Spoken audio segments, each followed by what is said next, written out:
Sejauh ini apa saja Mbak kebijakan Kementerian LHK yang sudah mencerminkan keberpihakan kepada kelompok perempuan, kelompok rentan, penyandang disabilitas dan anak gitu. Bagaimana kebijakan yang progresif tersebut bisa lahir gitu Mbak?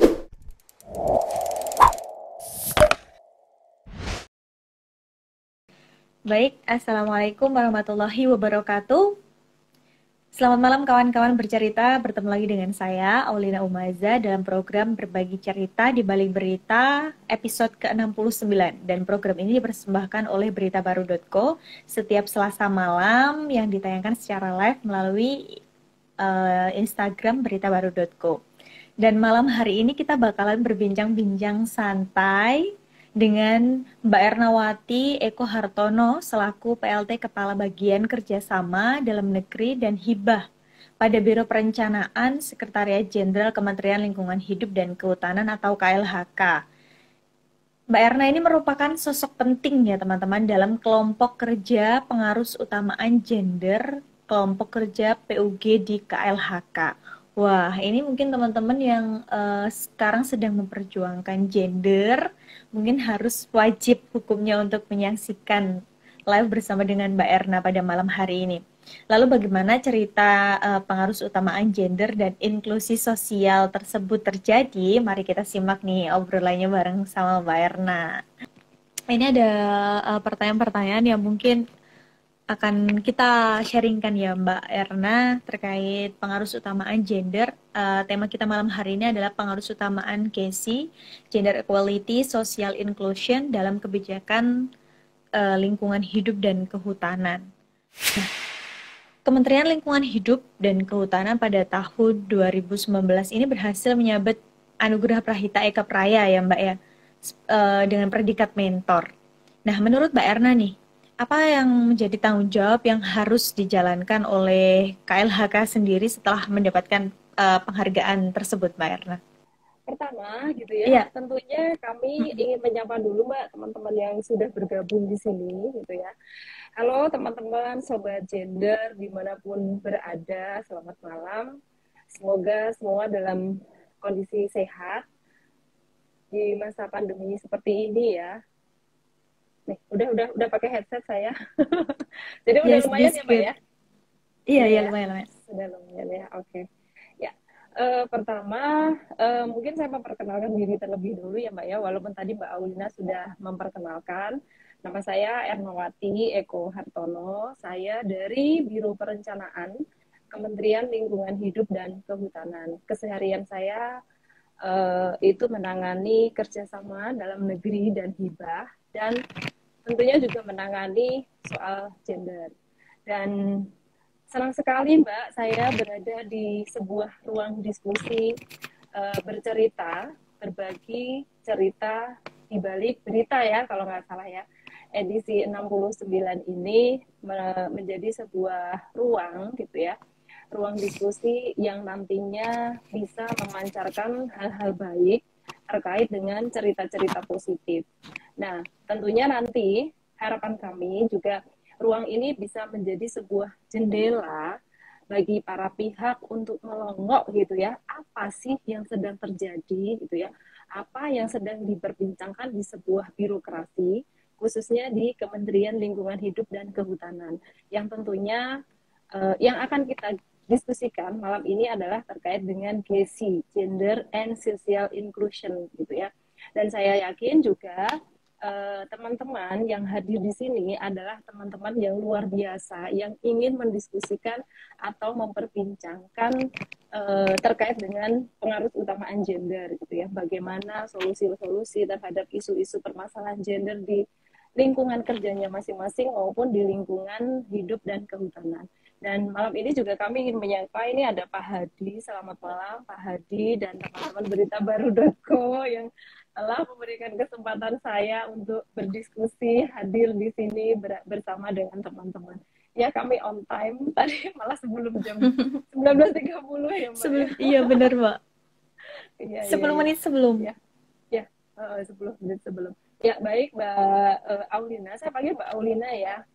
Iya, iya. Terkait tadi dengan yang disampaikan tadi, bahwa KLHK mendapatkan anugerah Parahita Eka Praya Mentor. Iya, tahun ini kami kembali mendapatkan anugerah Parahita Eka Praya yang biasa disebut APE, itu pada level tertinggi, yaitu pada tingkat mentor. Tahun kemarin kita juga sudah dapat kategori mentor, dan tahun ini kami mendapatkan kembali. Nah, tentunya Mbak Aulina, tanggung jawab besar uh, menjadi tanggung jawab kami gitu ya ketika mendapatkan APE pada tingkat mentor. Seyogianya KLHK ini menjadi sebagai apa ya, tempat gitu ya, sebagai tempat untuk belajar, tempat di mana gitu ya, di mana pemahaman dan budaya kerja seluruh ASN di KLHK ini sudah mencerminkan nilai-nilai gender. Nah, tentunya juga pengaruh utamaan gender atau GC itu juga bukan menjadi suatu hal yang sekedar formalitas, tapi kedepannya gitu ya, kedepannya juga bisa menjadi sebuah budaya organisasi. Nah, tentunya kegiatan gender, program-program gender di KLHK juga bukan sebuah kegiatan yang eksklusif lagi, tapi juga bagaimana kegiatan ini inklusif di dalam setiap derap langkah seluruh ASN yang ada di KLHK. Perlu kami sampaikan juga, Mbak Aulina, di KLHK ini ada 15.800 ASN yang langsung bekerja di KLHK. Sehingga tugas kami, tanggung jawab kami adalah bagaimana 15.800 ASN ini mereka tahu dan mampu mengamalkan gitu ya PUG di dalam pekerjaannya masing-masing.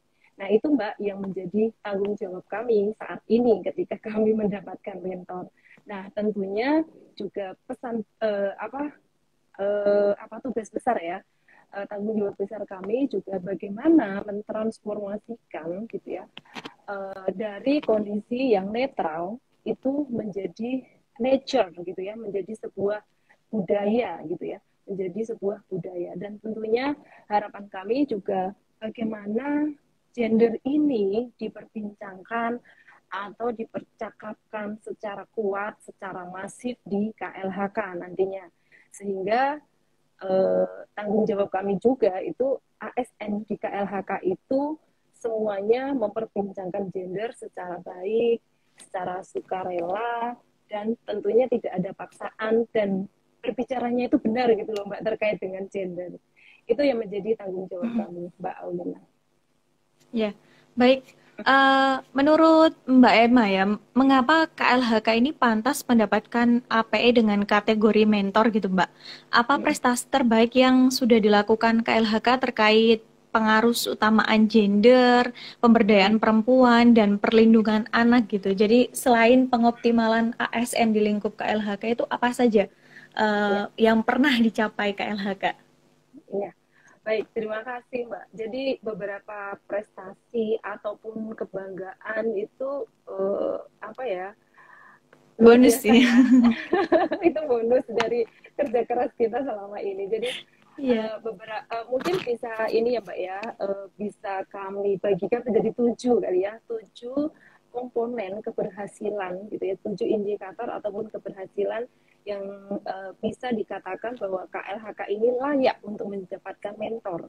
Dan tentunya nanti ada satu lagi beberapa inovasi atau terobosan yang sudah kami lakukan. Mbak, ini saya boleh kan sambil sambil baca terus sambil respon gitu Duh, ya nggak terhadap nggak chat. apa-apa, nggak masalah. Iya, iya.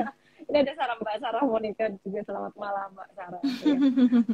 Ini Mbak, jadi kalau boleh ada tujuh kenapa gitu ya, prestasi kenapa KLHK menjadi mentor. Yang pertama kami akan menyebutkan sebagai, pertama itu adalah komitmen. Bagaimana komitmen Ibu Menteri ini dalam upaya mendorong kepada seluruh ASN untuk mengimplementasikan PUG, untuk membuat inovasi-inovasi, untuk membuat terobosan, dan menghimbau kepada seluruh ASN di AKLHK itu untuk mengintegrasikan gender di dalam setiap program dan kegiatannya. Nah, Komitmen ini paling utama ya tentunya ya, karena di level paling tinggi sendiri itu sudah mempunyai komitmen yang tinggi terhadap pengaruh keutamaan gender. Kemudian juga ada pedoman pengaruh utamaan gender. Pedoman ini yang akan dipakai oleh seluruh ASN maupun mitra dalam melakukan kegiatan-kegiatan pengaruh utamaan gender di bidang lingkungan hidup dan kehutanan. Itu yang pertama, Mbak Aulina. Kemudian yang kedua adalah kebijakan. Bagaimana kebijakan kami di dalam yang tertuang di dalam rencana strategis 5 tahun ke depan itu juga sudah mengintegrasikan gender. Dan itu dipastikan, Mbak, karena kami itu ada 13 eselon 1, merupakan kementerian yang besar ya menurut kami. Kementerian yang besar dengan 13 unit kerja eselon 1 itu rencana strategisnya itu sudah responsif gender semua. Dan bahkan di UPT ada sekitar hampir 200-an UPT itu juga sudah responsif gender. Jadi dokumen perencanaan 5 tahun ke depan itu memang sudah ada khusus pengaruh utamaan gender. Itu yang kedua, Mbak. Yang ketiga, itu adalah bagaimana kelembagaan kami, ada kelompok-kelompok kerja. Di level kementerian sendiri ada, lalu di 13 unit kerja, eselon 1 itu juga ada kelompok kerjanya. Jadi memang wah ini ada SN teladan disinggung Pak Hadi. Memang kelembagaan Pokja di KLHK sendiri itu sudah advance gitu ya Mbak ya, dan sudah mempunyai rencana aksi tersendiri sehingga untuk kelembagaan pun tidak diragukan. Dan yang keempat adalah sumber daya. Sumber daya ini dari anggaran ada, dari sumber daya manusianya pun juga ada. Banyak gender champion, fasilitator, focal point juga di KLHK. Lalu bagaimana dengan data terpilah? Data terpilah juga sangat penting gitu ya, karena data terpilah ini juga menjadi bahan gitu ya, bahan untuk membuat suatu perencanaan ataupun kegiatan yang responsif gender.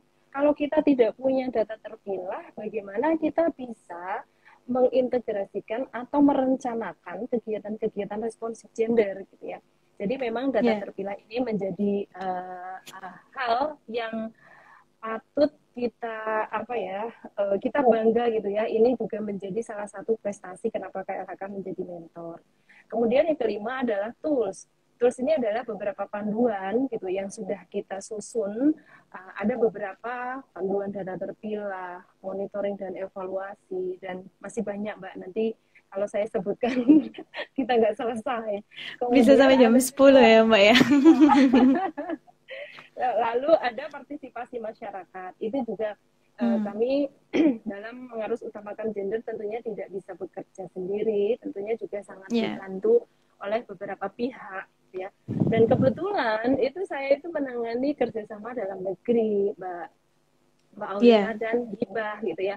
Tentunya ini menjadi sebuah peluang kami bagaimana kami berkolaborasi, kami bekerja sama dengan mitra-mitra yang saat ini sedang menjalin kerjasama dengan kami. Dan perlu kami sampaikan di KLHK itu ada 1.200 kerjasama dalam negeri. Dan ada beberapa proyek-proyek luar negeri itu juga hampir 70-80 proyek-proyek luar negeri. Nah, proyek-proyek ini tentunya kan mereka juga punya mandat untuk mengintegrasikan gender gitu ya, sehingga ini menjadi kesempatan baik bagi kami bagaimana kami bisa berkolaborasi dengan berbagai pihak. Dan yang terakhir adalah bagaimana kami membuat sebuah inovasi atau terobosan-terobosan di dalam mempercepat pengaruh utamaan gender yang kalau boleh kami banggakan, selain beberapa hal yang lain, itu kami saat ini sedang menggelar sebuah inovasi gagasan yaitu Festival Gender KLHK 2021 yang saat ini sedang sangat kuat diperbincangkan di KLHK. Ya, itu Mbak Alta. Ini terkait gender champions ya Mbak ya. Menurut data yang kami baca itu Pokja PUG KLHK itu telah menetapkan target jangka menengah untuk melahirkan 200 leaders dan 5.000 gender champions. Dan bagaimana proyek ini dijalankan oleh Pokja PUG Mbak? Mungkin teman-teman pengen tahu. Jadi berawal dari sebuah apa ya, sebuah pemikiran kami bahwa gender ini harus diperbincangkan sangat kuat gitu ya.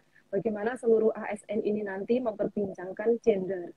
Sehingga kami gitu ya dalam mentransformasikan PUG itu membutuhkan sebuah intervensi yang sistematik, masif dan berkelanjutan. Nah, lahirlah itu Hmm. sebuah gagasan festival gender. Di dalam festival gender tersebut itu ada 4 fitur, Mbak. Nah, sebenarnya sebelum saya berbicara tentang fitur-fitur yang ada di festival gender, itu festival gender ini gitu ya, sebenarnya apa ya, sebuah terobosan gitu ya, sebuah terobosan di masa pandemi. Waktu itu juga kami intinya kami ingin memperbincangkan gender secara masif, secara Hmm. berkelanjutan gitu ya, sehingga akhirnya saya waktu itu ikut pelatihan informal, Mbak. Jadi ada pelatihan virtual gitu, di mana di situ kami diminta untuk membuat ide ataupun gagasan, dan ternyata festival gender masuk di dalam 4 besar. 4 besar namanya Ikatan Leader Summit gitu ya, masuk di situ. Kemudian Hmm. kami implementasikan di tugas keseharian kami, dan alhamdulillah ini diterima oleh Bu Menteri dan di launching kemarin bulan apa ya, bulan April apa Mei ya, Mei, di launching oleh Bu Menteri langsung festival gender ini, dan dihadiri juga oleh Ibu Kementerian PPPA. Festival gender ini tidak hanya berlangsung cuma seminggu 2 minggu, Mbak. Festival gender di KLHK ini berlangsung selama 5 bulan loh. Lama ya. Oh, Nah, iya ini mungkin loh teman-teman yang belum tantangan. tahu juga butuh Hmm, sekali informasinya ya Mbak iya, ya. makanya. Ini menjadi tantangan kami ya. Jadi bagaimana membuat festival gender di dalam masa pandemi loh, Mbak, gitu ya. Bagaimana Iya. membuat festival. Jadi tantangan kami itu pertama itu bagaimana membuat festival gender ini lebih baik gitu ya. Bagaimana membuat kegiatan ini bisa menyeluruh ke seluruh satker, dan bagaimana festival gender ini bisa dilaksanakan secara virtual gitu karena masa pandemi seperti ini ya. Nah, kemudian untuk mencetak tadi 200 leaders dan 5.000 champion itu sebenarnya bagian dari festival gender ini. Festival gender di KLHK itu ada 4 fitur. Yang pertama itu adalah GLEAD, Gender Leader Summit, gitu ya. Itu adalah Hmm. ruang percakapan tertinggi, ruang percakapan tinggi, karena di sini hadir pimpinan, Mbak. Itu level eselon 2 sebanyak kurang lebih 40 Hmm. eselon 2, dan tiap 2 minggu bertemu dan berbicara, memperbincangkan gender loh, Mbak, hanya untuk berbicara gender. Itu jadi minggu pertama beliau akan belajar bagaimana apa ya, ada master class gitu ya, bagaimana menambah gitu ya, memperkaya terhadap ilmu-ilmu gitu ya, ilmu-ilmu ataupun apa ya, hal-hal terkait dengan gender. Dan minggu keduanya itu beliau-beliau itu berbagi cerita bagaimana upaya pengaruh utamaan gender di unit kerja masing-masing. Itu untuk Hmm. Gender Leader Summit. Nah, Gender Leader Summit ini nanti di akhir itu juga beliau akan ada namanya konferensi tingkat tinggi. Beliau akan paparan dan penugasan itu asik loh, Mbak, bikin podcast, kemudian bikin video, kemudian macam-macam gitu ya. Jadi ini sangat menarik gitu ya, karena ini ruang percakapan pimpinan tingkat tinggi di tempat kami 2 minggu sekali gitu ya. Saya juga heran, aduh ini bisa apa enggak ya gitu kan. Tapi ternyata ini menjadi sebuah ruang kelas yang sangat menarik tiap 2 minggu sekali itu. Jadi kita menggunakan platformnya itu Zoom dan YouTube. Itu yang pertama, GRID. Hmm. Yang kedua adalah TEACH gitu ya, Training for Eco Gender.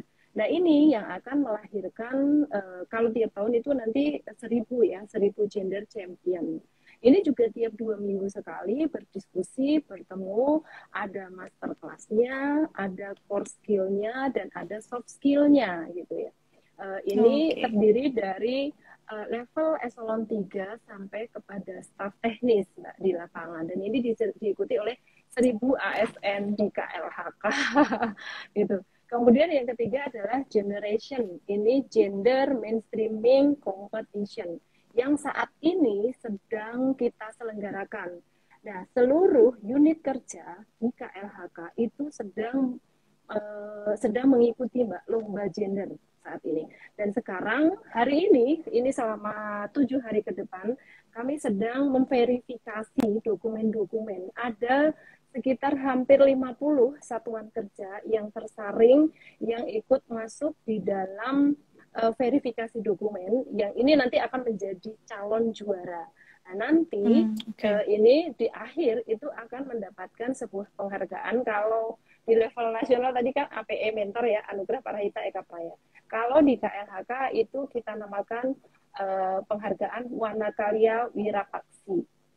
Oke. Okay. Wana Karya Wirapaksi. Wana Jadi karya. itu ya Wana Karya Wirapaksi. Dan nanti Mbak di akhir ini kami akan ada pesta. 4 fitur tadi yang terakhir adalah pesta. Pekan Eco Gender dan Pelestarian Alam. Nah di dalam pesta ini ada semacam kayak selebrasinya gitu ya. Jadi nanti selama seminggu atau 3 hari atau nanti kita diskusikan lagi sih di dalam rentang waktu itu nanti akan ada namanya parade gitu, parade inovasi. Jadi dari 1.000 yang tips tadi, gender champion itu tadi, mereka akan menampilkan ide ataupun gagasannya di dalam parade tersebut. Idenya bisa puisi, bisa foto, bisa video, bisa pantun, dan lain sebagainya. Kemudian untuk yang GLID itu nanti akan ada konferensi tingkat tinggi. 40 eselon 2 ini akan menyampaikan gitu ya, menyampaikan gagasan atau ide tentang kebijakan responsif gender.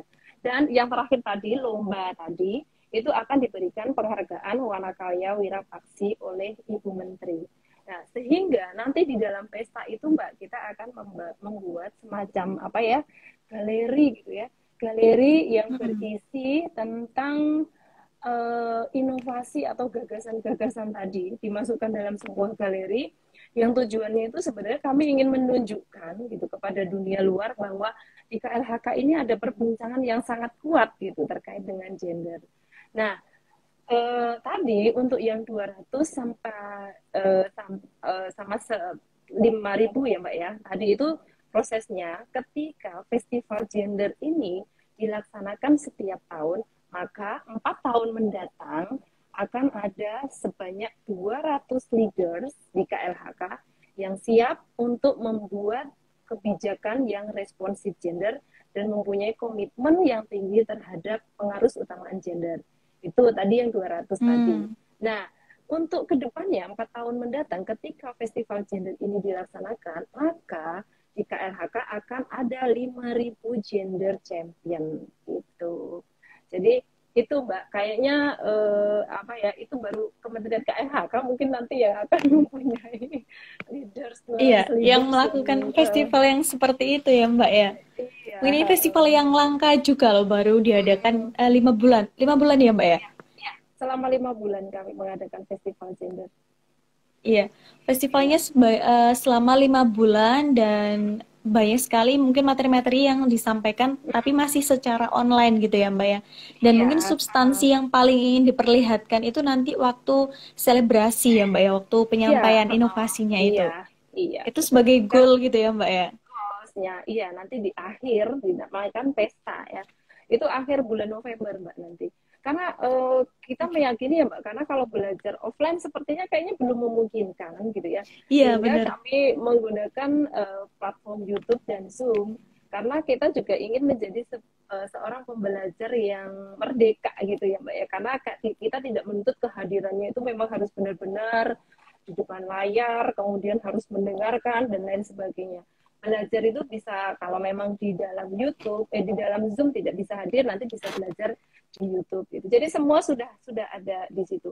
Karena kita juga ini Mbak mengelola digital platform kita gitu ya, ada YouTube, kemudian ada websitenya, kemudian Instagram kami juga ada. Ada kemarin kita meluncing Sragen Mbak, sistem pembelajaran gender. Nanti teman-teman mungkin bisa di googling gitu ya.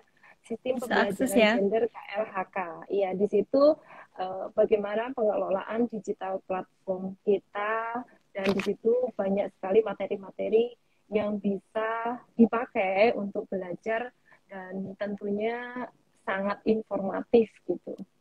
Itu Iya, oke. ya. Iya, nanti itu buat teman-teman nih yang masih kepo dengan informasi yang disampaikan Mbak Emma dan masih kurang dan greget bisa langsung Instagramnya Mbak Emma ya. Ini bisa langsung di DM. Mbak, informasinya tadi apa ya? Kok saya telat untuk mendengarkan? Iya, Nggak boleh, boleh, apa-apa. boleh. Iya, Oke, iya, iya. ini next ya Mbak ya. Selain itu juga ditetapkan Mbak Emma menetapkan target untuk membentuk komunitas gender di dalam KLHK dengan indikator 30% ASN memperbincangkan ketimpangan dan kepentingan kesetaraan gender dalam kehidupan sehari-hari.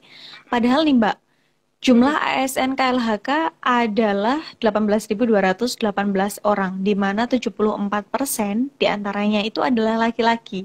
Nah, bagaimana peta jalan untuk memastikan hal itu bisa diwujudkan gitu, Mbak? Iya. Tentunya tadi Mbak, melalui sebuah rangkaian festival gender tadi ya, yang kami sampaikan bahwa sebenarnya ketika festival gender ini kita laksanakan selama 4 tahun mendatang, maka di KLHK tentunya akan ada 200 leaders yang mempunyai komitmen tinggi dan 5.000 gender champion. Nah, kalau kita bandingkan, maaf tadi untuk ASN KLHK itu 15.800 ya Oh Mbak iya, Aulina. iya, iya, Jadi mohon maaf. kalau kita bandingkan dengan seluruh ASN yang ada di KLHK, itu kurang lebih kan sudah sepertiga ya, sepertiga dari jumlah seluruh ASN di KLHK. Nah, bisa Iya, dikatakan 30% ASN di KLHK ini tentunya kan akan memperbincangkan, kemudian mempercakapkan gender secara sukarela, secara benar, dan tidak ada paksaan gitu. Nah, ketika ini saling berdiskusi, saling berbicara, saling bercakap-cakap terkait dengan gender, tentunya kan ini nanti akan menjadi sebuah komunitas gitu ya. Lama-kelamaan gitu di KLHK akan terbentuk sebuah komunitas kesetaraan gender. Nah, itu Mbak yang kami targetkan 4 tahun mendatang di KLHK ini akan terbentuk sebuah komunitas kesetaraan gender. Gitu. oke. Ini pembicaraan kita semakin ke sini semakin menarik nih, Mbak. Jadi tadi kita banyak sekali membicarakan terkait gender gitu ya di dalam lingkungan KLHK. Nah, lingkungan KLHK itu lebih apa ya, lebih erat kaitannya dengan sektor hutan, lahan, dan lingkungan hidup gitu ya, Mbak ya. Lebih erat kaitannya dengan pengelolaan sumber daya alam. Nah, Ya. sektor ini berbeda dengan sektor pelayanan publik seperti pendidikan dan kesehatan yang berlangsung berinteraksi dengan masyarakat gitu, Mbak. Nah, lalu apa pentingnya melakukan pengarus utamaan di sektor ini, Mbak Emma? Ya. Uh, Mbak Aulina, sebenarnya kalau untuk sektor pekerjaan-pekerjaan untuk pengelolaan hutan, itu kan tentunya tadi berbeda ya dengan yang Mbak Aulina sampaikan dengan pelayanan publik gitu ya.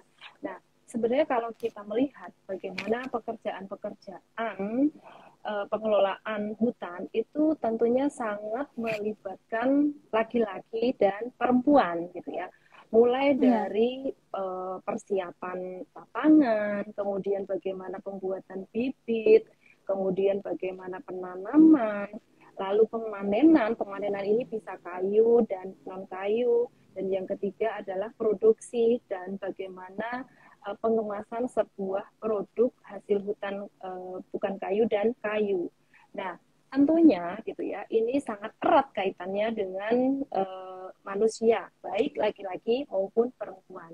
Nah, bagaimana ini menjadi pengarus utamaan gender ini menjadi penting di dalam sebuah pengelolaan lingkungan hidup dan kehutanan.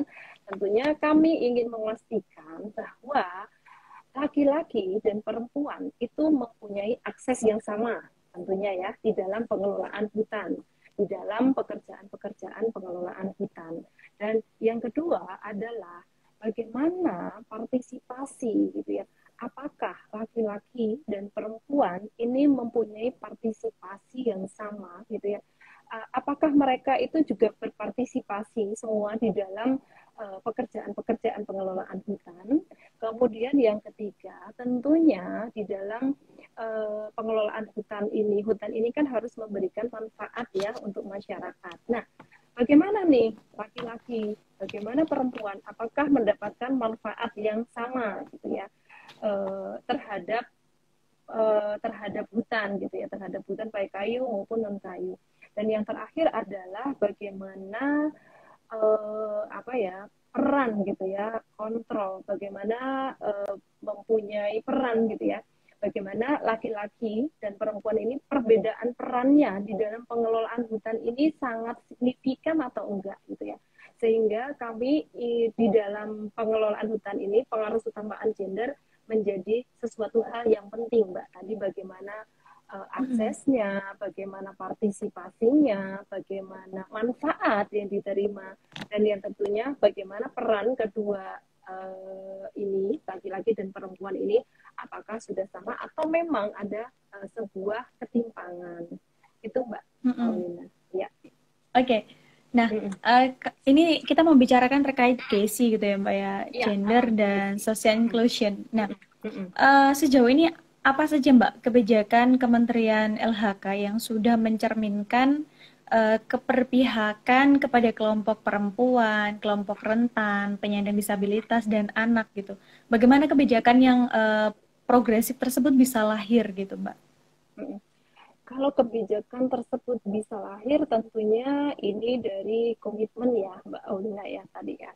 Bagaimana komitmen pimpinan kami terhadap pengaruh utamaan gender ini sudah tinggi dan didukung juga oleh beberapa hal, baik kelembagaannya, kebijakan, penganggaran, perencanaan, dan kebetulan juga Kak saya itu di Biro Perencanaan, di mana Biro Perencanaan ini menjadi pintu utama gitu ya, pintu utama untuk perencanaan dan penganggaran, sehingga kami mempunyai semacam apa ya kewenangan gitu ya untuk menghimbau gitu ya, menghimbau teman-teman di seluruh unit kerja eselon 1 itu untuk merencanakan dan menganggarkan kegiatan-kegiatan responsif gender dari perencanaannya dan dari penganggarannya. Itulah keuntungan kenapa koordinator Pokja PUG itu ada di Biro Perencanaan. Itu yang pertama. Kemudian kegiatan-kegiatannya sangat banyak, Mbak Aulina. Kalau saya sebutkan itu ada sekitar 90-an kegiatan-kegiatan yang responsif gender gitu ya. Nah, tentunya ini juga tersebar semua di seluruh unit kerja eselon 1. Sebenarnya itu lebih, Mbak, karena itu yang baru melaporkan kepada kami. Saya kok meyakini ya di seluruh UPT itu unit pelaksana teknis, Mbak. Itu seperti contohnya di Taman Nasional Komodo, Taman Nasional Rinjani, itu menjadi UPT kami. Itu juga pasti akan sangat banyak sekali kegiatan-kegiatan responsif gender yang sudah dilakukan, tapi memang belum terdokumentasikan dengan baik gitu ya. Iya, nah, belum tersebar juga ya Mbak ya? Ya, belum tersebar. Nah, mungkin kalau untuk yang anak tadi Mbak, perlu kami sampaikan, kami juga bangga kayak kalau di kementerian kami itu ada tempat penitipan anak gitu ya. Itu sebanyak 40-an anak bisa dititipkan di dalam situ di Taman Balita Silva namanya. Nah, kayaknya belum semua kementerian ya punya tempat penitipan anak ya, gitu ya. Jadi iya, Kementerian Sosial pun belum juga, nggak gitu juga gitu ya Mbak ya? Oh gitu ya, oh iya. Jadi memang ini menjadi salah satu inovasi juga di tempat di KLHK bahwa kami itu punya tempat penitipan anak gitu ya. Dan juga tempat penitipan anaknya ini ada dokternya Mbak, setiap berapa minggu sekali gitu juga ada visit dokternya ke situ. Dan kebetulan juga kami itu punya semacam arboretum gitu ya, ada sebuah taman bermain gitu di KLHK yang tiap beberapa hari sekali anak-anak itu juga bermain di taman tersebut. Dan situ tadi Mbak ya ada kafe Arborea itu ya. Nanti kita bisa ngopi-ngopi di situ. Siap. Ya. Terus kemudian kalau untuk yang kegiatan tadi Mbak disabilitas gitu ya, difabel itu juga perlu kami sampaikan di KLHK itu ada juga ASN yang difabel gitu ya. Jadi memang mempunyai Oh, kebutuhan khusus gitu. Ada di pusat di Manggala, di Jakarta itu juga ada, dan di daerah-daerah juga ada. Nah, bahkan untuk tahun ini, formasi 2021 ya, ini ya, kita itu nanti akan ada 5 ASN dari penerimaan disabilitas. Nah, tentunya kami saat ini juga sedang mempersiapkan sarana dan prasarananya, karena memang mereka mempunyai kebutuhan khusus ya, kayak ya, seperti misalkan toilet yang memang harus punya pegangan, kemudian bagaimana akses kalau menggunakan kursi roda, bagaimana mereka pegangan bisa tangga dengan gitu. leluasa, bisa leluasa pergi apa, karena kan kalau kantor itu kan kadang sempit ya Mbak ya, jadi mau jalan ke Ya. sana mentok, mau jalan ke sini mentok gitu, sehingga sehingga saat ini kami sedang mempersiapkan sarana dan prasarana untuk memang yang berkebutuhan khusus gitu ya. Oke. Em, ini ada pertanyaan dari chatbox, tapi nanti aja ya teman-teman. Sabar, sabar dulu. Ada Sabar sabar. ada pertanyaan banyak Iya dari iya iya. chatbox. Oke, untuk selanjutnya nih Mbak, Iya. terkait perhutanan sosial. Perhutanan sosial merupakan salah satu program unggulan pemerintah untuk memberikan akses kepada masyarakat miskin terhadap 12,7 juta hektar kawasan hutan. Nah, untuk Iya. percepatan peningkatan kesejahteraan, dimensi apa Mbak yang paling responsif gender dari kebijakan dan program perhutanan sosial ini? Ya, baik. Ini di sini banyak teman-teman PSKL loh, Mbak. Kalau yang menangani perhutanan sosial itu ada Direktorat Jenderal Perhutanan Sosial dan Kemitraan Lingkungan. Ini ada Bu Nanung, juga selamat malam Bu Nanung. Mohon izin Halo ya Ibu, Bu, saya menyampaikan mohon izin perwakilan saya Ibu. menyampaikan iya perwakilan. Nanti kalau kurang puas dengan jawaban saya, ada Bu Nanung yang bisa menambahkan. Ya, baik Iya, Mbak siap. Aulina. Jadi bagaimana perhutanan sosial ya tadi. Jadi perhutanan sosial ini menjadi salah satu terobosan KLHK untuk mengimplementasikan pengelolaan hutan yang dilakukan oleh masyarakat. Sehingga di dalam definisinya, di dalam sebuah regulasinya, perhutanan sosial ini adalah apa ya, sebuah sistem pengelolaan hutan secara lestari yang dilakukan oleh masyarakat selaku apa ya, pelaku utama. Dan perhutanan Hmm. sosial ini dilakukan di hutan negara melalui beberapa skema. Ada 5 skema. Yang pertama adalah hutan kemasyarakatan, yang kedua hutan tanaman rakyat, hutan desa, kemitraan, dan hutan adat. Nah, tujuannya ini memang adalah untuk dalam rangka meningkatkan kesejahteraan masyarakat dan melestarikan Hmm. hutan tentunya, dan mengurangi konflik-konflik tenurial dalam aspek ekologi, ekonomi maupun sosial. Nah, pelaku utama ini adalah masyarakat gitu ya. Eh, Kenapa masyarakat di dalam perhutanan sosial ini? Karena dulu masyarakat ini hanya dilibatkan di dalam pemberdayaannya saja gitu ya. Hmm, Pengelolaannya oke. zaman dulu itu dilakukan oleh konsorsium gitu ya. Dari Hmm. 46.000 hektar pemanfaatan kawasan hutan zaman dulu itu 96% itu dikelola oleh swasta, Mbak. Jadi 4%-nya ini hanya dikelola oleh masyarakat.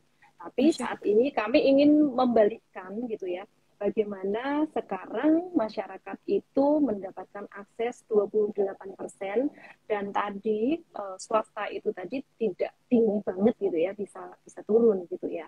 Nah, bagaimana gitu ya, bagaimana perhutanan sosial ini memang bisa memberikan akses kepada perempuan gitu ya. Nah, di Hmm. dalam Permen P921 tentang pengelolaan perhutanan sosial itu masyarakat diberikan akses kelola di dalam bentuk SK Persetujuan Pengelolaan Perhutanan Sosial.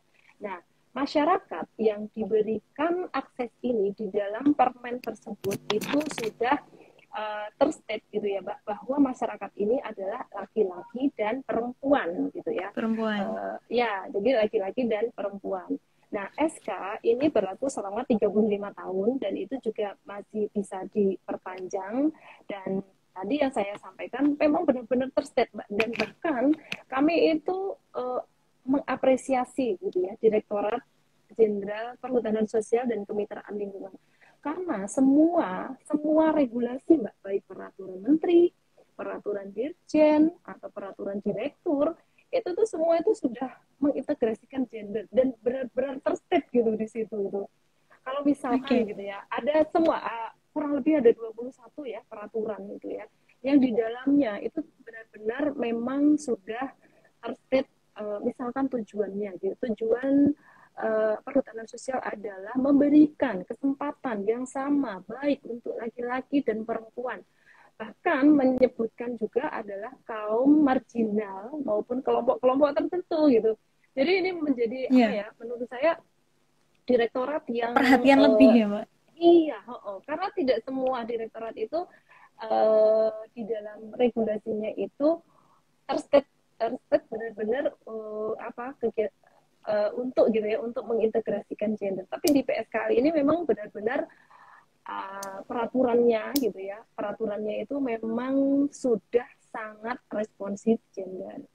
Nah, kemudian Mbak, Mm-mm. SK yang diberikan tadi gitu ya, SK yang telah diberikan tadi, ada contohnya, saya tadi sudah minta sama Bu Nandung gitu ya. Jadi SK yang diberikan kepada perempuan gitu ya. Bahkan di situ di dalam SK tersebut anggotanya itu juga sudah ada perempuan. Kan zaman dulu itu kan kalau kelompok Hmm. tani ada perempuan itu rasanya masih agak tabu gitu ya Mbak. Tapi di dalam Benar, Mbak. pemberian akses kelola ini itu sudah gitu ya, sudah memberikan SK tersebut terhadap perempuan. Nah, di dalam SK tersebut juga nanti ada fasilitasi ya, ada dari pendampingan, kemudian bagaimana penyusunan rencana, kelembagaan melalui Bank Pesona gitu ya. Nah, di situ pun juga para pendampingnya itu juga tidak hanya laki-laki, tapi juga sudah memberikan kesempatan kepada perempuan untuk menjadi pendamping perhutanan sosial. Itu Mbak Iya. Aulina, ya. Oke. Jadi Mm-mm. perhatian memang yang sangat maksimal ya, udah sangat Hmm, maksimal gitu ya, Mbak, diperhatikan untuk iya, gender terutama. iya. Baik, gini Mbak, Hmm, berdasarkan bacaan kami, hmm, terbitnya Peraturan Menteri LHK Nomor 9 Tahun 2021 hmm, sebagai perubahan atas Peraturan Menteri LHK Nomor 83 Tahun 2016 tentang pengelolaan perhutanan sosial hmm. dinilai lebih memperkuat konsep kesetaraan gender. Mungkin Mbak Irma bisa menceritakan sedikit terkait hal ini. Ya. Tadi kayaknya sudah sempat saya singgung ya Mbak Aulina tentang yang P9 tadi, yang tentang pengelolaan perhutanan sosial itu memang apa ya, semua dimensi gitu ya, menurut saya gitu, dari P19 ini, P9 ini semua penting gitu ya, karena memang akses ini itu memang tidak hanya diberikan, kalau zaman dulu itu kalau nggak salah diberikan kepada kepala keluarga gitu ya, yang relatif itu Oke. kebanyakan laki-laki. Nah, setelah adanya peraturan ini gitu ya, itu mengubah mindset juga gitu ya, bahwa kepala keluarga itu kan tidak hanya laki-laki gitu ya, perempuan itu juga ketika suaminya meninggal, artinya kan dia menjadi kepala keluarga Jadi gitu ya. kepala Nah, keluarga. menjadi kepala keluarga artinya juga ini diberikan juga terhadap perempuan yang tadi saya sampaikan gitu ya. Mungkin sudah terjawab, mudah-mudahan sih sudah terjawab bagaimana SK ini diberikan, SK persetujuan perhutanan sosial ini juga diberikan tidak hanya kepada kelompok tani laki-laki, tetapi juga pada kelompok tani perempuan. Dan Perempuan. anggota-anggotanya itu pun juga tidak hanya laki-laki, tapi perempuan juga diberi kesempatan untuk menjadi anggota maupun pendamping-pendamping perhutanan sosial. Nanti Bu Nanu mungkin bisa menambahkan ya, Bu Nanu. Selamat malam, Bu Nanu. Iya, eh, Iya. Mbak Erna ini Mm, sedikit memperjelas sih sebenarnya, mm, meskipun kita sudah sedikit banyak tadi disinggung terkait strategi Pokja, tapi mm, kita ingin lebih memperdalam terkait ini mm, catatan kami bahwa Bu Menteri LHK ini beberapa kali bertemu dan memberikan dukungan kepada para pemimpin perempuan lokal yang telah mm. berjuang menjaga lingkungan hidup dan hutan di berbagai daerah. Nah, bagaimana strategi Pokja PUG ini untuk menindaklanjuti dukungan dari Ibu Menteri dalam mendukung perjuangan para pemimpin-pemimpin lokal tersebut? Mungkin selain Iya, festival gender tersebut gitu ya, Mbak. iya, iya. Jadi benar Pak Aulina, sejak 2018 itu hampir tiap tahun itu Bu Menteri bertemu dengan para pejuang gender dari seluruh Indonesia gitu ya. Indonesia. Para pejuang, iya. Dan yang terakhir kemarin itu 2 bulan yang lalu itu kita berdiskusi dengan para pejuang gender eh, dalam sebuah apa ya cerita ibu bumi gitu ya dalam mengelola Hmm. sumber daya lingkungan dan kehutanan gitu ya. Nah, di situ Bu Menteri memang sangat antusias ya yang memberikan apresiasi tentunya terhadap para pejuang-pejuang perempuan di dalam pengelolaan lingkungan hidup dan kehutanan. Nah, dari kami, dari sisi Pokja, Pokja Pengaruh Utamaan Gender di KLHK, tentunya kami akan mengawal apa yang sudah dilakukan oleh para pejuang-pejuang ini karena kalau saya dapat cerita gitu ya, bagaimana mereka bersusah payah gitu ya, memperjuangkan Desi ini gitu ya, di lingkungannya itu sangat luar biasa. Sehingga kami gitu ya, dari Pokja tentunya akan mengawal dan akan berkolaborasi dengan para pejuang ini karena apa ya hampir tiap tahun sih hampir tiap tahun kita berdiskusi mendengarkan apa yang Iya, menjadi masalah dari para pejuang ini dan keluh kemudian kesahnya gitu juga ya, Mbak keluh ya. kesahnya ya seru banget itu Mbak waktu itu datang waktu sebelum COVID itu datang ke Manggala mereka memakai baju adat dari masih itu kan ada waktu itu 90-an para Hmm. pejuang gender itu hadir di KLHK dan menyampaikan berdialog langsung dengan Bu Menteri dan beberapa hal juga sudah kita tindak lanjuti ya dari hasil diskusi tersebut. Dan terakhir yang kemarin webinar itu di 2 bulan yang lalu itu kita online ya, kita online dan bagaimana mereka menceritakan gitu ya perjuangan mereka di dalam mengarus utamakan GESI ini Hmm. di lingkungan kehidupannya gitu Mbak. Oke, kok saya jadi teringat beritabaru.co ini pernah mengadakan seri talk show juga Mbak terkait perempuan-perempuan penjaga hutan di tanah Papua. Mungkin Oh beliau iya, juga termasuk iya, salah satu dari festival ini juga bisa diikutkan mungkin ya Mbak ya karena oh, beliau sangat berdedikasi untuk hutan terutama. mm, Baik, betul Mbak. ini saya menuju pertanyaan dari teman-teman ya Mbak ya karena sudah banyak Oke, sekali yang bertanya. Ini dari ya. Pandowo Ratu Bok. Bagaimana target jangka pendek, menengah, dan panjang dari KLHK dalam kesetaraan gender dan komitmen pengendalian perubahan iklim? Oke, bisa langsung dijawab mungkin, Mbak. Siapa ya? Pondowo Ratu. Ini perempuan apa laki-laki ya? Perempuan gitu ya? Nggak, nggak ngerti Iya, namanya, iya, iya. bukan nama perempuan dan laki-laki. Iya. Halo, selamat malam. Mbak lah ya, Mbak ya, Mbak Pandowo Ratu. Nah, untuk target jangka pendek, menengah, dan panjang KLHK dalam kesetaraan gender dan komitmen pengendalian perubahan iklim ini tentunya sudah tertuang ya di dalam kami punya apa namanya roadmap pengaruh utamaan gender. Nah ini Hmm, apa roadmap ini 5 tahun ke depan gitu ya. Di situ ada beberapa rencana-rencana aksi di dalam khusus untuk pengendalian perubahan iklim gitu ya. Di sini ada beberapa kegiatan nanti mohon apa ya kita mungkin bisa berdiskusi lebih detail ya karena kalau di PPI kami nyebutnya pengendalian perubahan iklim itu penyingkatnya PPI itu ada iya. subpokjanya tersendiri. kalau Oh, saya itu gitu. di Supukja Kementerian, Mbak. Ya, di Supukja Kementerian, di bawahnya ini Oh, ada sup ya, Mbak ya? bagian. Iya, ada Supukja Oke. PPI. Jadi saya ini di kementerian, di level kementerian, di Supukja Kementerian, kemudian di bawahnya ini ada 13, Mbak. Sehingga rencana-rencana aksi ataupun target-target Hmm. jangka menengah, panjang, dan pendek itu saya nggak hafal, kan 13 ya. jadi Iya, iya, iya. jadi nggak Tapi hafal, nggak yang ada kayak jelas. keterkaitan gitu, Mbak, antara satu pokja dengan pokja yang lain.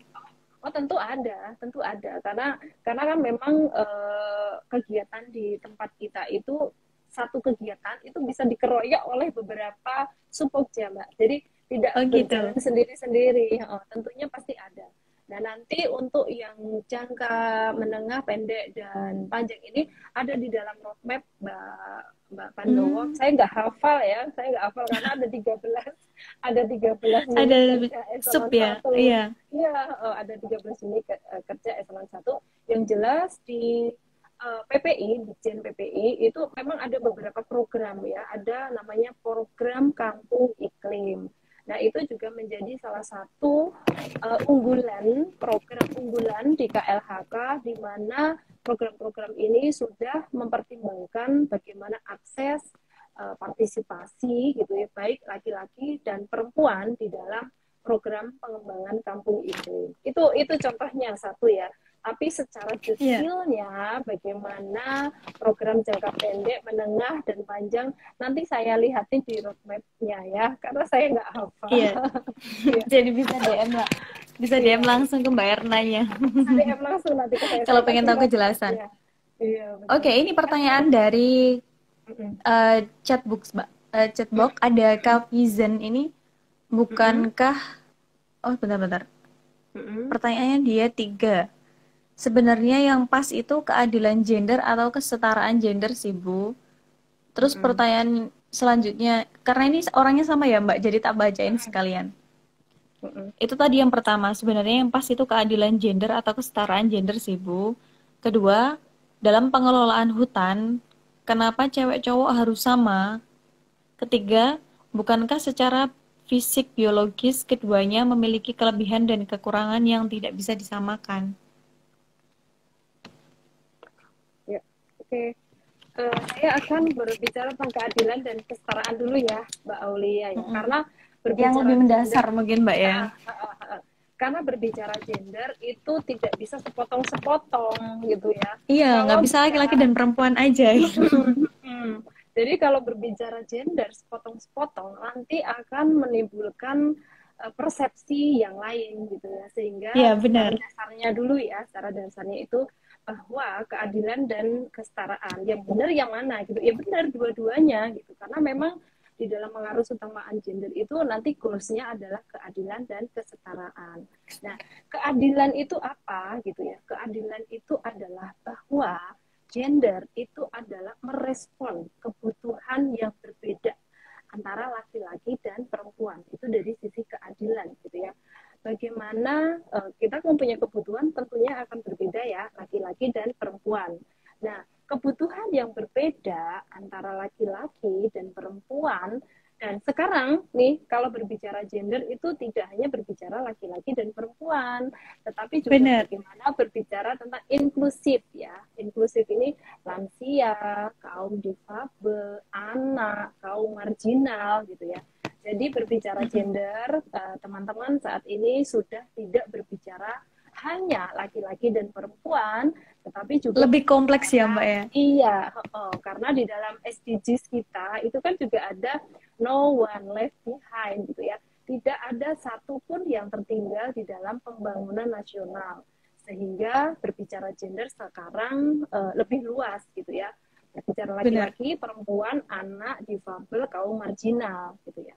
Nah, kembali lagi ke keadilan tadi. Jadi bahwa keadilan ini adalah merespon kebutuhan yang berbeda gitu ya antara laki-laki dan perempuan dan kaum inklusif tadi gitu ya. Nah, itu yang pertama. Saya beri contoh misalkan gitu ya. Kebutuhan mungkin ini ya, mungkin di masa pandemi seperti ini gitu ya. Seperti contohnya saya mencarikan contoh yang mudah gitu ya. Bagaimana kebutuhan masker antara laki-laki dan perempuan. Tentunya kebutuhan masker antara laki-laki dan perempuan yang berhijab itu berbeda ya Mbak ya. Nah, Iya, contoh gitu ya, masker yang earlobe itu akan lebih mudah dipakai oleh laki-laki, ya kan? Itu yang pertama. bener. Kemudian kalau perempuan yang berhijab, kalau kita menggunakan masker yang earlobe gini doang, itu kan kita susah harus membuka jilbab dulu dan lain Buka jilbab. sebagainya. Iya, Iya, kan? Itu kan agak susah. Berbeda ketika kita menggunakan masker yang langsung ke head loop gitu ya, langsung ke belakang gitu ya. Nah, perbedaan kebutuhan antara laki-laki dan perempuan ini itu harus direspon gitu ya. Nah, itulah gender gitu ya. Itulah gender hmm. bagaimana merespon kebutuhan antara laki-laki dan perempuan gitu ya. Berbicara sebelum itu kita harus berpikir dulu apakah pembangunan kita itu sudah adil dan setara gitu. Itu tadi berbicaranya itu ya, keadilan itu adalah merespon Iya. kebutuhan yang berbeda antara laki-laki dan perempuan gitu. Itu kan tadi masker tadi ya yang berbeda. Kemudian berbicara dengan kesetaraan ini adalah berbicara tentang 4 hal. A, P, K, M. Bagaimana akses gitu ya, bagaimana akses laki-laki dan perempuan dan kaum yang inklusif tadi terhadap pembangunan, kemudian bagaimana partisipasinya, dan bagaimana manfaat yang diperoleh dari hasil-hasil pembangunan, dan tentunya yang terakhir adalah peran terhadap pembangunan ini apakah sudah merata ataukah belum gitu. Itu Hmm.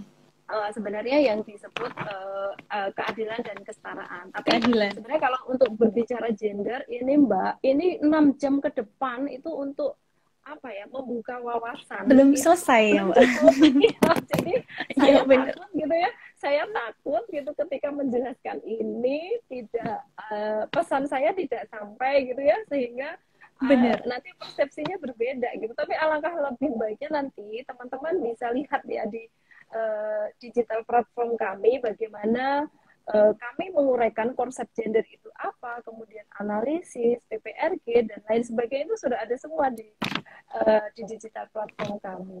Itu Mbak Aulina. Oke. Ya. Iya. Begitu ya, Mas. Siapa nih? Mas Kavizen. Karena kita Hmm, memang membicarakan gender itu nggak akan ada habisnya dan bahkan perlu dibutuhkan banyak perspektif dan sudut pandang untuk membicarakan betul. gender. Jadi Iya, iya. nggak kalau waktu 10 menit kayaknya amat sangat sangat sangat kurang ya. Iya, Oke, karena iya, ini di iya, betul, chat betul. box ini udah nggak ada Hmm. pertanyaan, saya juga masih ada pertanyaan buat Mbak Erna nih. Oh iya, iya, Nah, iya. Jangan eh, susah-susah ya Mbak ya pertanyaannya.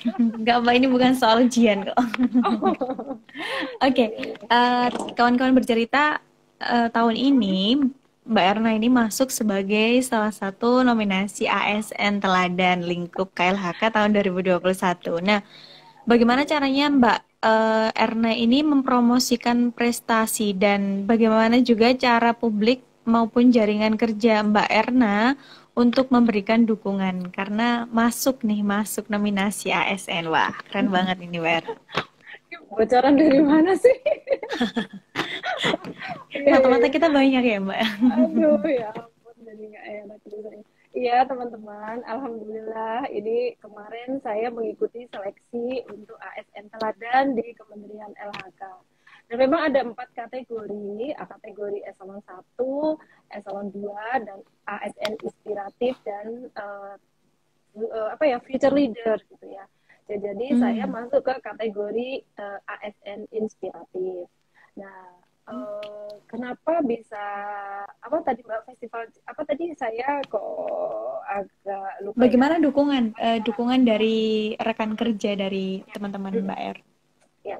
Tentunya ini apa ya, banyak sekali yang mendukung saya untuk mengikuti seleksi ASN inspiratif ini gitu ya, dari pimpinan, kemudian teman-teman dan tim saya sendiri gitu ya, karena saya membawa inovasi festival gender seorang ASN Kementerian Lingkungan Hidup dan Kehutanan berbicara tentang gender gitu ya Pak ya. Jadi kemarin saya juga ngobrol dengan teman-teman di KPPA. KPPA memberikan apresiasi juga gitu.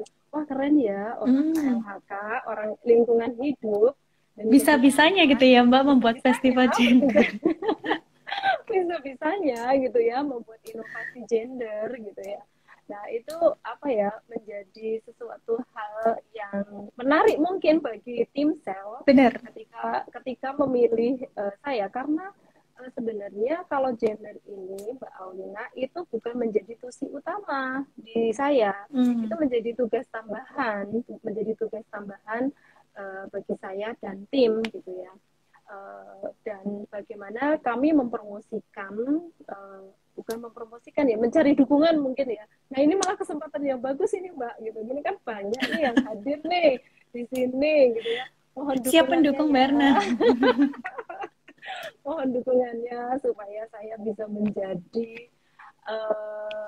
ASN terpilih terbaik lah gitu ya ya Mbak. ASN terbaik dengan Amin. membawakan gender inovasi Benar. festival gender ini karena festival gender ini juga kami sih harapannya apa ya Mbak ya kami rancang untuk menjangkau dan merawat komunikasi gitu ya mendapat komunikasi dengan sebanyak-banyaknya ASN di KLHK itu Mbak. Oke, siap, siap. Nah, ini masih berkaitan dengan nominasi ASN nih, Mbak, ya, karena masih hangat-hangatnya mungkin. Aduh ya ya ya ya. Nah, Mbak Erna mempromosikan Festival Gender 2021 sebagai proyek perubahan. Mengapa program tersebut sangat penting, Mbak, untuk dilakukan dan apa hasil yang diharapkan dapat mewujudkan perubahan lebih luas di kemudian hari? 4 tahun Iya. kemudian ya, katanya Mbak Erna tadi. Iya, iya, iya, iya. Jadi Mbak, Mbak, ini ingat komen Mbak Erna keren. jadi kenapa Festival Gender ini menjadi inovasi yang saya bawakan di dalam kemarin kepada tim seleksi ya. Karena seleksi itu kemarin tuh juga saingannya sebenarnya saya kader juga loh Mbak gitu ya. Ada yang profesor, ada yang dokter, ada pokoknya tuh saya aduh ini kayaknya nggak mungkin deh gitu kan. Nggak mungkin gitu Tapi karena alhamdulillah saingannya masuk nominasi ya, iya, Mbak. tapi ya alhamdulillah sih masuk masuk di nominasi gitu ya dan ini lagi berjuang ke level nasionalnya Mbak gitu ya ke level Amin. nasionalnya. Nah kenapa festival gender ini menjadi proyek perubahan gitu ya karena memang Mbak saya itu gitu suka dengan sesuatu hal-hal yang baru gitu ya inovasi-inovasi Oke. ini menjadi sesuatu hal tantangan yang baru bagi saya dan mungkin perlu kami sampaikan juga ya kemarin waktu saya di Klapim gitu ya di Klapim proyek perubahan saya itu juga menjadi juara satu gitu ya jadi ya Hmm. alhamdulillah inovasi yang saya lakukan itu berbeda dengan ini itu juga mendapat apresiasi di dalam di Klapim saya itu nah menurut saya itu orangnya yang suka sesuatu hal yang baru sesuatu hal yang inovatif gitu ya sehingga saya ini juga selalu mendorong ini tim saya ada semua mbak tim tim saya yang membantu saya di balik layar festival Ini gender sama ini ada sama semua. dengan mendukung loh, Mbak. Sama dengan mendukung ya ini saya selalu mendukung tim saya itu ya untuk mengeksplorasi berbagai pemikiran-pemikiran strategis kemudian dan menguasai apa ya berbagai perkembangan teknologi-teknologi baru gitu ya karena festival gender ini dilaksanakan itu tidak apa ya mbak tidak tegang gitu kami melaksanakan ini secara Mm-mm. masif secara menyenangkan secara berkelanjutan dari kata festival dari kata festival aja sepertinya kan sudah enak didengar Sesuatu gitu yang ya meriah daripada gitu ya, Mbak. sesuatu yang meriah walaupun meriah Menyenangkan. tetapi tetap juga materi-materinya itu tetap berbobot gitu ya karena Mm-mm. narasumbernya juga nggak main-main mbak gitu ya maksudnya Iya. dari keren-keren lah masterclass nanti bisa di googling di YouTube masterclass gender KLHK gitu ya masterclass gender KLHK. Nah, kenapa festival gender ini sangat penting itu ya karena memang gitu ya kami punya PR besar membuat ASN KLHK ini bercakap-cakap gitu ya bagaimana gender ini menjadi big conversation menjadi perbincangan besar di KLHK. Nah, melalui apa ya tadi itu fitur-fitur yang ada di dalam festival gender yang tadi di depan sudah kami sampaikan. Sehingga harapan kami gitu ya, ketika ini nanti diperbincangkan melalui sebuah festival gender, coba nanti tanya aja di KLHK, kayaknya semua sedang memperbincangkan deh, karena hari ini tadi kami verifikasi Mbak, verifikasi lomba gender, dan yang hadir itu eselon satunya Mbak yang hadir. Eselon Oh, satu berpaparan, iya. Jadi tadi kami berpikir dari antusias kemarin ya ya, Mbak ya. iya. Jadi dari kemarin kami berpikir ini eselon satu semua ya yang memaparkan dan sangat semangat dan sangat antusias gitu ya. Ini kayaknya ke depan ini harus ada semacam Yang lebih konferensi para menggelegar. eselon satu yang harus berbicara di depan menteri terkait dengan gender gitu loh. Karena kami heran loh, Bener. kami heran sendiri gitu, sama dewan juri tadi juga heran. Ini kok eselon satu semua yang paparan gitu ya. Maksudnya di sela-sela kesibukan beliau gitu, beliau mau Iya, memaparkan, kemudian mau dilakukan verifikasi, ditanya oleh dewan juri dan lain sebagainya gitu. Ini kok antusias sekali, dan menyampaikannya itu juga dengan penuh semangat, berbinar-binar gitu. Jadi bener. rasanya kita sendiri yang menyelenggarakan itu juga senang gitu kan akhirnya. Iya, Jadi itu Mbak Aulina. bener. Jadi melalui festival gender ini harapan kami memang setiap derap langkah ASN di KLHK itu memang sudah mengintegrasikan gender dan paham betul apa yang akan dikerjakan di dalam pekerjaan sehari-harinya gitu Mbak. Oke. Iya. Iya, karena ini waktunya sudah habis ya teman-teman, dan yang pertanyaan di chatbox juga sudah habis, dan tadi yang disampaikan oleh Mbak Erna juga sangat informatif dan terkait gender, ilmu dasar gender mungkin akan butuh waktu banyak ya, jadi Mbak Erna juga nggak bisa menjelaskan secara detail. Kalaupun Iya. mau belajar lebih tentang gender dan pengen sharingnya dengan Mbak Erna, ya mungkin nanti bisa melipir di Instagramnya. Iya, Oke, iya. tema pada malam hari ini sangat seru, tapi karena waktunya terbatas, nanti teman-teman yang belum melihat bisa lihat di Instagram, di IG Live, beritabaru.co. Jadi sekarang mungkin Mbak Erna bisa ngasih closing statement nih buat teman-teman yang mungkin masih mendengarkan ada 19 ini, Mbak. Iya. Ya, terima kasih Mbak Aulina. Pertama Oke, siap. tentunya kami sampaikan terima kasih kepada beritabaru.co, Mbak Aulina, Pak Hadi, dan juga Sobat Gender yang sudah hadir pada diskusi atau perbincangan malam ini terkait dengan gender.